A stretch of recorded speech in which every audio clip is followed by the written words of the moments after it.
Good morning, friends. Welcome and namaste. I'm not going to lie, my brain is kind of slow today, a little off on rights and lefts and whatnot. So I'll just put out a general forgive me as we enter into the practice. And another reminder is as we're going to get started, when I say come into an upright, I say upright very specifically because some people like to sit cross-legged, some people like to kneel, some people would prefer, I'm pointing to a chair over there, some people would prefer to start in a chair.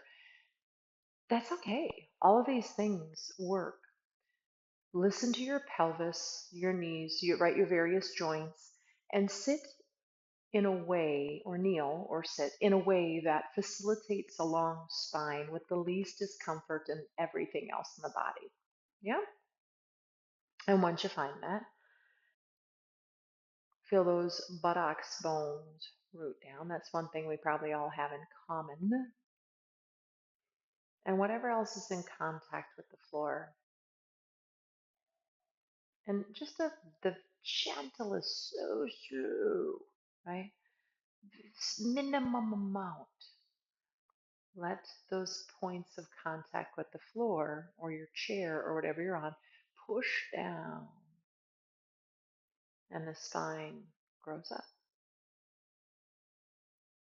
And then, checking into the usual suspects and making sure they're not also incredibly engaged and rising up to the ceiling, such as your eyebrows, your forehead, your eyes, your lower jaw, your shoulders, right?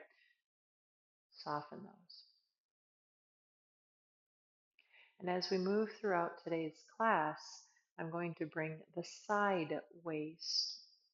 You could also call it the side flank, right? I'm sure there are a couple of other words I'm not thinking of, but that area on the sides of the body from the pelvis up to the ribs ish, something like that.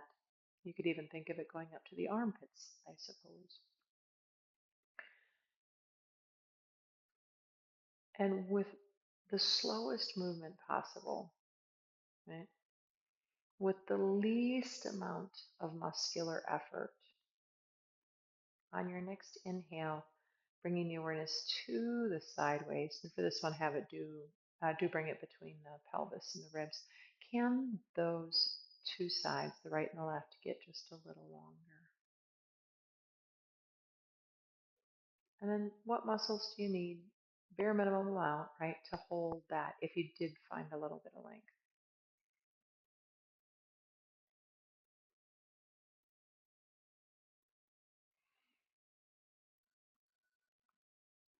And just by nature of this, the way I let us into this, we're in the breath, but you might take a few moments noticing the breath specifically.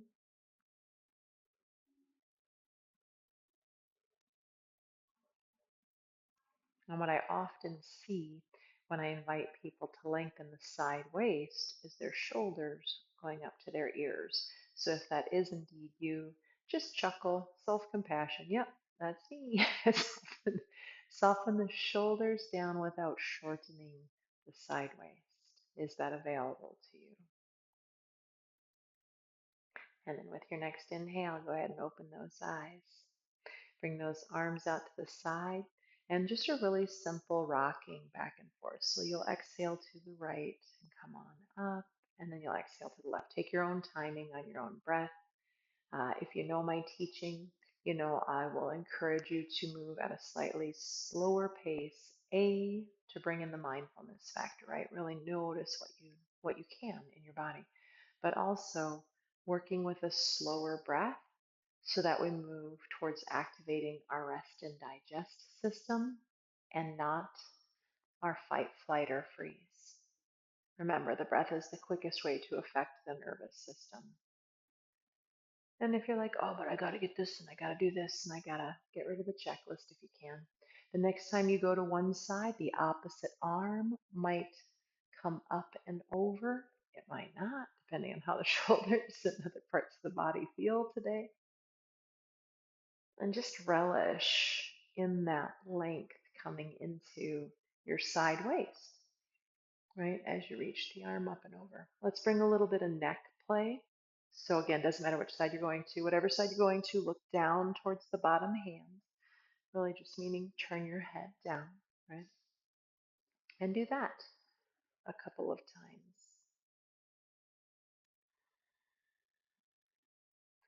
And then if it feels all right in your neck, maybe you turn and look up. Try to keep those upper traps really soft. For a lot of us, they're going to want to kick into high gear with reaching the arm overhead. And the next time we're to the, let's say the right, let's sync up here. Let's stay there. Now go ahead and bend that bottom elbow, that right elbow a little bit. Slide that right shoulder blade down the back and see if you can't get your ribs to rotate just a little bit, the bottom right ribs, a little forward, right? And then once you got that going on, double check. Did your lowest part of your ribs start to flare out in front of you? Pull those back just a little bit, but try to keep your little back curve. Yes, I'm getting particular, right? Maybe turn and look up. If some things I say don't make sense, let them go, right? Can you let that left buttocks bone gently reach back down for the ground? Doesn't have to touch it, but let it reach that way.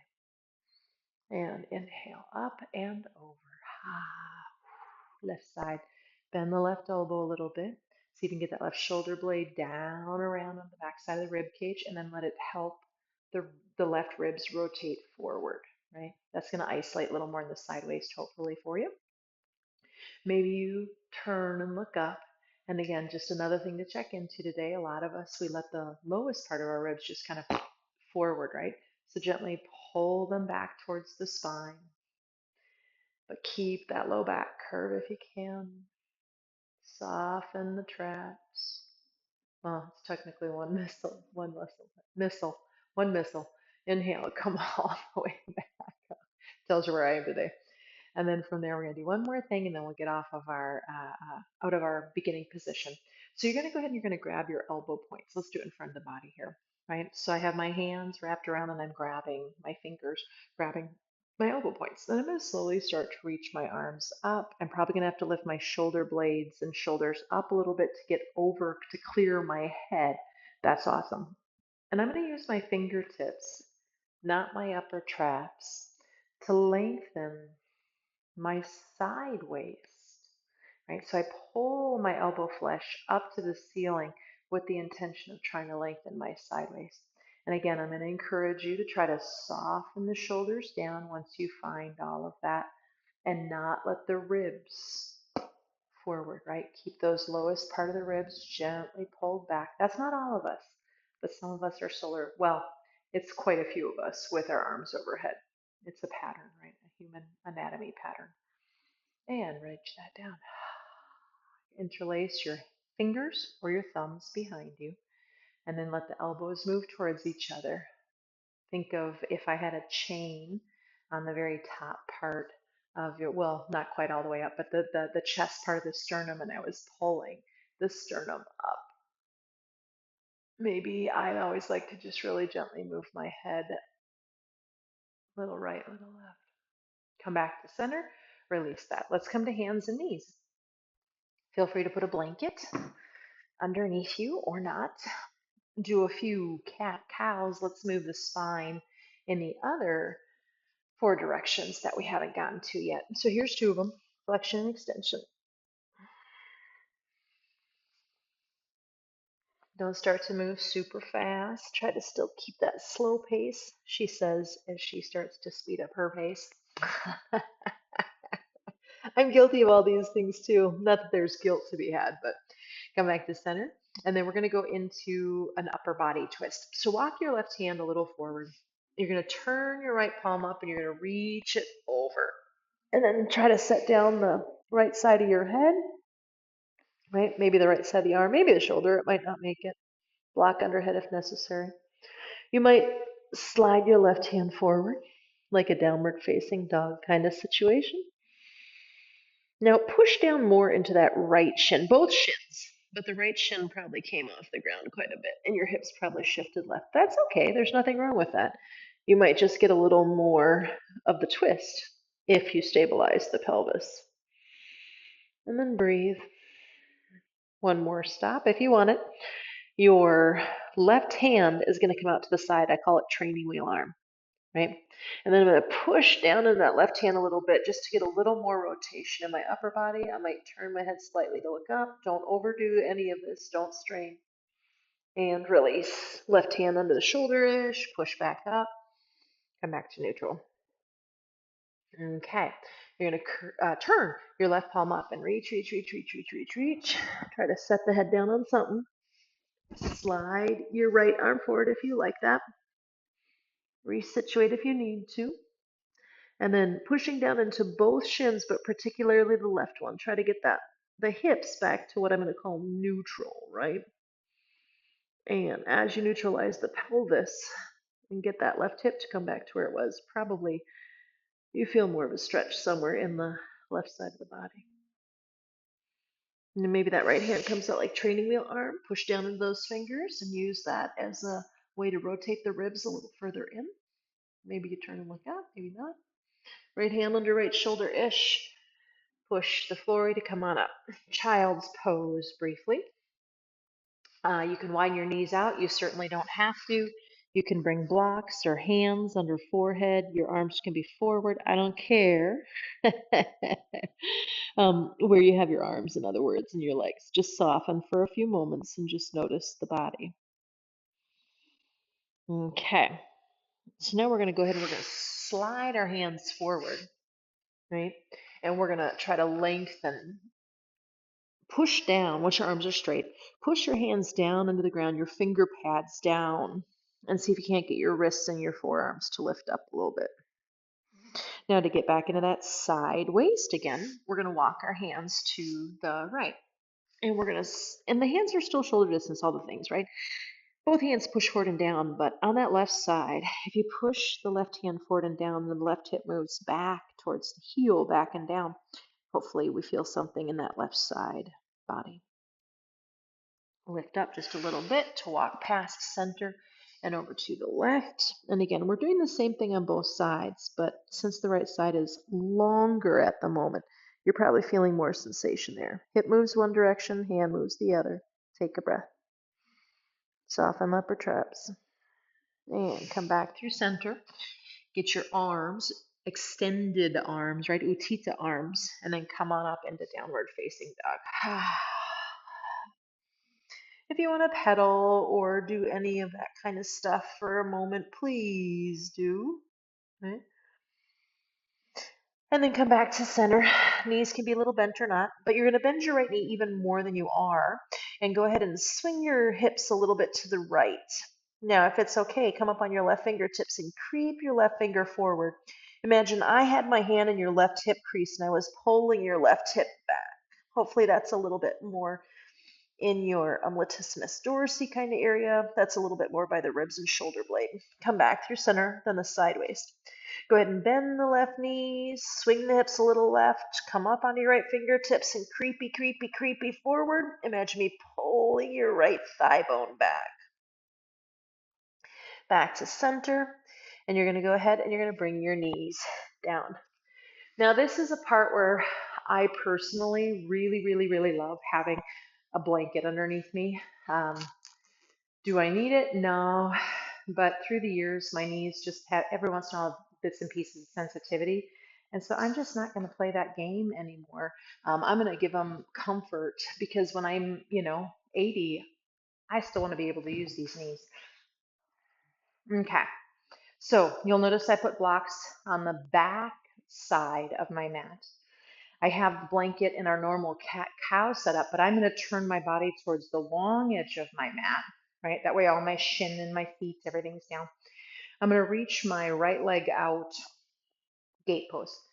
And as I reach my right leg out, I have a couple of options with my foot. I can turn it that way. That's the easiest on the hip joint. I can also try to turn my toes forward so that I start to play with that neutral rotation and let that right hip sink down. If, like mine, it raises up, right?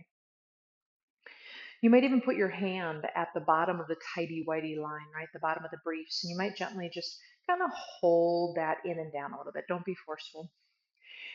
Left arm is going to reach up. Reach that left knee down strongly. My hips want to tuck back, right? So I'm going to push down and I'm going to try to open the front of that left hip, lengthening up, not from my trap lifting, right? but from my fingertips reaching, and then I'm going to start to, pardon me, fold over to the right. Breathe. I might leave that hand on the hip if I find that useful. I might slide my right fingertips down. I'm not putting weight on my leg. I'm simply resting the hand, and hopefully I'm breathing. I love to flare my ribs. If you're like me, soften those lowest ribs back, the solar plexus just a little bit. Maybe turn and look up, and go ahead and come back up, but leave that leg out. Now for this part, this is where you may want the block, you may not, right? So you're going to bring that left hand down and kind of come onto the big toe side of the right leg and flex the foot. I'm not all that dissimilar from a side plank situation, which is kind of what we're mimicking, right? I want my wrist underneath my shoulder-ish. My right hand, sorry, is going to come to my hip for a second. And then from there, I'm just going to push down more through my left shin and top of the foot, right? I'm going to get those hips from falling back, which is what a lot of us, this happens, right? So I'm going to hug my back side a little forward. I'm going to not let my ribs flare, and I'm going to see if I can lift that right leg ever so slightly. It's not about lifting it high, just lift it an inch or two and think of the line from your ear to your shoulder to your hip to your heel, right? Maybe the right fingertips reach up to the ceiling. And then one more piece, right? Don't dump into that left shoulder. Push down, get that shoulder blade down on the back like we did in that very first lean pose that we did. That's a very poor description. Maybe turning and looking up. And then to come up, you can bring things down and tuck in to come forward. You can come up with a little bit more strength where you kind of whoosh the body up, right? Let's move that block if you used it. Step your left foot out. No rush to get anywhere today, friends. And if you're like, no, I need more strength, do you? And the answer might be yes, but I feel like too often we're obsessed with trying to like do hardcore shit, and it's not necessarily helpful to our overall balance and system, including our nervous system. So the toes can point that way. A little more challenging on the hip joint is to turn the toes forward, and of course there are a bunch of shades gray in between that. On this side, particularly, God, does this hip want to lift, right? So I'm going to place that hand at the bottom of my brief line, and I'm going to try to get those hips back to neutral. They don't come completely to neutral, but I'm working towards it, right? In my body, I mean. And then from there, you're going to reach that right arm up, palm faces to the right, to the left, to the left, to the left, left, left. Soften that upper trap, push the right shin down, and lean it, and breathe. So I had a request earlier this week for low back care and for reducing anxiety. So I still want to bring those pieces in, right? Maybe the left hand slides down. Maybe you turn and look up, check into those ribs, my rib flaring friends like me. And inhale, come back up. So we're starting to sneak in a little bit of strength, right? You don't necessarily need the block. I like the block. Wrist under shoulder. Flex left foot. You're on the big toe side of it right now, right? It's almost like you're doing Tadasana on that left side. And then from there, you can just leave your left hand on the hip. Push your right shin down, get sturdy. Maybe lift the left leg up. If the hips want to rock back or the belt, you want to move into flexion, notice what your tendency is with the lifting of the weight. Look for that alignment-ish, right? Of ear to shoulder to hip to heel, and try to have that alignment. So it's not about how high you lift it. Maybe the left fingertips lift up. And the last piece, if you're dumping into that right shoulder and your right shoulder sitting up at your push down, try to get that shoulder blade around onto the back side of the rib basket, right? Maybe turn and look up. And inhale, come on up. Your best route, your safest route. You can sit back for a second or keep kneeling if it's not comfortable in your knees. Just sit in Virasana or a version thereof. Right? So now we're going to add even a little more strength. So let's go ahead and move the blocks. You could keep the blanket, but I think it's going to get in the way for the next piece. but if you have sensitive knees or something, take care of them. We're going to come into half plank. And what I mean by that is hands and knees, right? My hips are over my knees, my shoulders over my wrists. In half plank, I have my shoulders over my wrists still, but I'm in this line where my ears are in line with my shoulders, in line with my hips, in line with my knees, right? Take a breath. If your ribs are flaring down, pull them up. Keep the side waist long, the shoulders out of the ears, pelvic floor and corset, all the things. Yes, you're just sitting here and holding it. Take another breath and push back either to child's pose or hands and knees. Take a breath. So watch for 2 seconds to where we're going to go. We're going to actually come into either, you could do half plank, right? I'll show that one in a second, but I'm going to show full plank first. And then we're going to go ahead and we're going to rock onto the sides of our feet. We're going to let our heels rock to the right. My feet are not stacked. They're both on the ground. And we're going to try to reach up. And if you're like, no, I'm not, you could bring that right. Am I mirroring? The foot forward, I'll say which one it is when we get there. And I'm going to push into that hand and get that shoulder blade to wrap around all the things we've already been training in the body, right? But again, I might keep it stacked, or not stacked, sorry, the feet right next to each other. At the back of my mat, come back to center, and then we'll do the other side. She says as she is out of breath. This is one of the strongest things we're going to do here, right? You might be like, I thought we were already doing the strongest things. So if I were doing half plank, just to show that real quick, right? I might just let my shins move and stack and stay on my shins and move into it that way. That is also an option. Okay, so come into half plank, everybody. Some of us are going to stay there, shoulder blades down the back, solar plexus, blah, blah, blah, blah. Curl your toes under, reach your heels back. Now you're in full plank. Now let your heels move over to the right till the sides of your feet come down. Reach the left fingertips up to the sky. Step the left foot in front of the right hip and make that kickstand leg if you need to. There's no shame in that at all, right? Now really hug your right side waist. Ooh, come back to center. Enough of that. Come into plank or half plank. I'm going to let my heels move left till the sides of my feet make it down. Maybe reach my right hand up. Maybe kickstand my right foot. Try not to let your hips sag down, but also don't curve them up to the sky. Nice long line, both sides waist. Hand comes down, downward dog. If you need a child's pose instead, that would be okay. And breathe. If you need movement, I feel like I want to rock my hips a little side to side. Take what you need. Child's pose, everybody. Whatever variation works for you right now, which might be different than what you did last time or the first time. Your body is different now.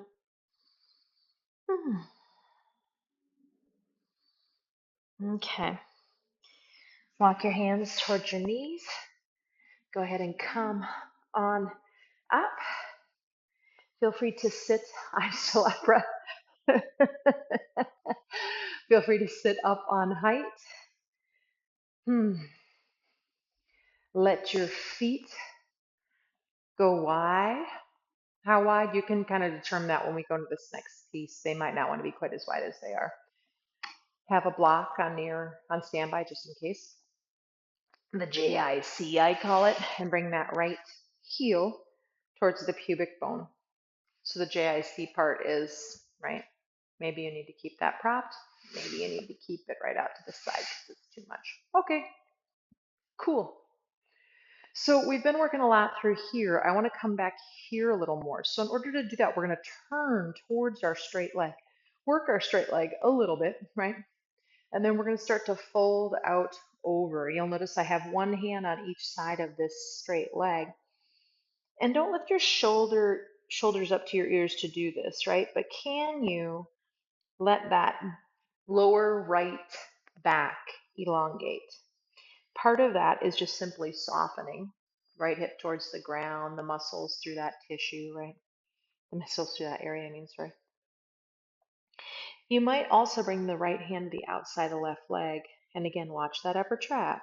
You just slide gently forward without a lot of strain or stress, and that might help you lengthen out of that lower right back. I hope you're breathing. If you're not, my invitation would be to breathe and come on up. Oh, this is one of my favorite poses of all time. There's never been a time in my life I have done that pose where I haven't realized how much I could use it.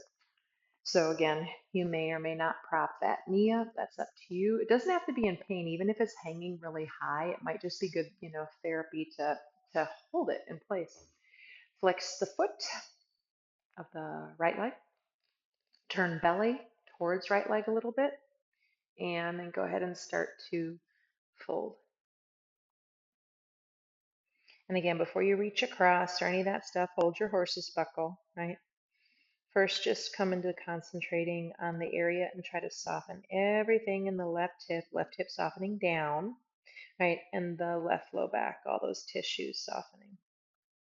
Now, keeping that really soft, maybe that left hand comes across the leg and just kind of slides forward. And again, when I teach it, there's never been a time I've taught this, at least with multiple people in a room, where shoulders don't start to go up to ears, especially the left shoulder. So it's not the shoulder up to ear. That's not going to lengthen you out of your backside waist. That's just going to get those muscles to be tense and strong because we use them for everything, right? So soften your shoulder around your shoulder and lengthen out of the back body. Inhale up.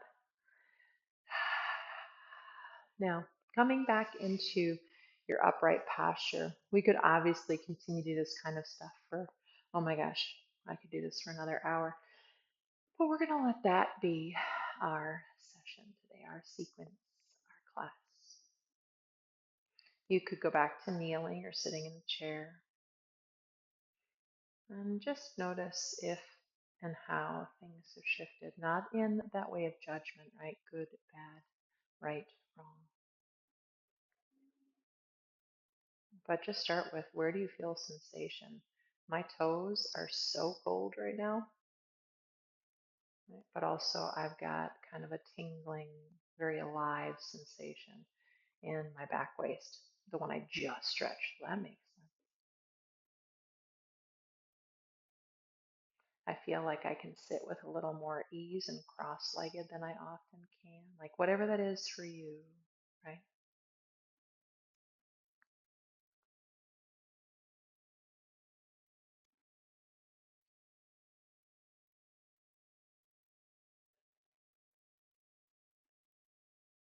And if you are able to stay here and meditate, I would suggest that. Especially if you feel like you can't, it would probably be the best thing you can literally do for yourself. And research shows your productivity, right? But you're the one who is in that beautiful body. Namaste, friends.